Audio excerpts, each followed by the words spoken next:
All right, let's get right into it. The source material for today's explainer has a pretty dramatic premise. It says there's basically one domino left standing, just one.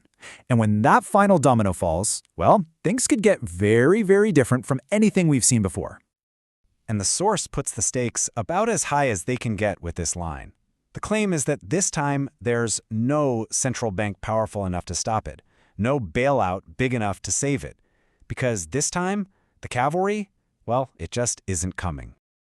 And look, that's a totally fair question, right? We've all heard these kinds of doomsday predictions before. I mean, the last time the world really felt like it was on the brink was back in 2008. So to even begin to understand why the source is arguing 2026 is different, we've got to go back. We have to look at how we managed to survive that last massive crisis.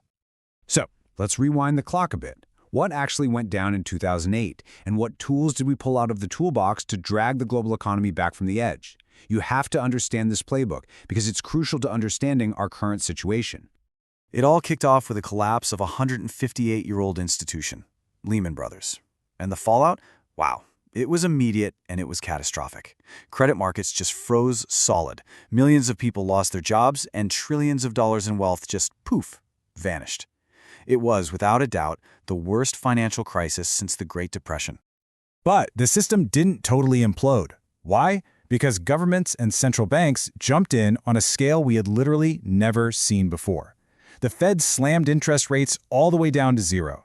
They unleashed trillions of dollars through something called quantitative easing, which is basically a fancy term for creating new money to buy bonds and flood the system with cash.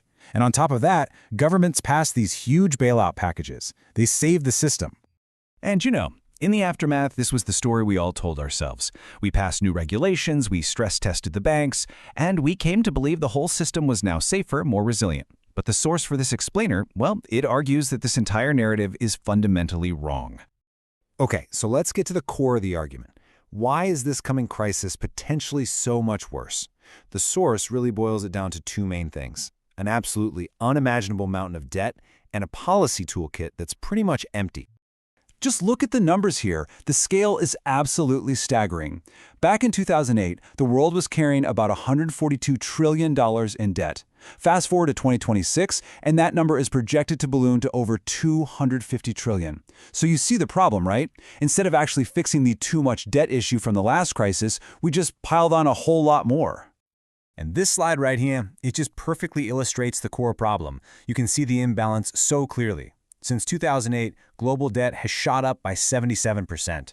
Meanwhile, the global economy, our actual ability to pay back all that debt, it's only grown by 40%. What that means is we've been borrowing money almost twice as fast as we've been creating any real wealth. And the source uses this really provocative line to make its point crystal clear. When your debts are growing that much faster than your ability to pay them back, you don't have a healthy economy. You have a system that's living on borrowed time. And that brings us to the second massive problem, the empty toolkit. Back in 2008, when the crisis hit, the Federal Reserve could cut interest rates by a whopping 525 basis points. That's just jargon for 5.25% to kickstart the economy. Today, they have way, way less room to maneuver. So here's the bottom line. All the tools they used in 2008 are either gone or seriously weakened. They can't just slash rates aggressively because that could send inflation soaring again. The magic of money printing, QE, has kind of worn off. And with government debt at record highs, there's just no money or political will for another giant bailout. All right, so if the system is this fragile and the tools are gone, what could actually light the fuse? The source points to 5 interconnected dominoes, and any one of them could be the trigger for a cascade.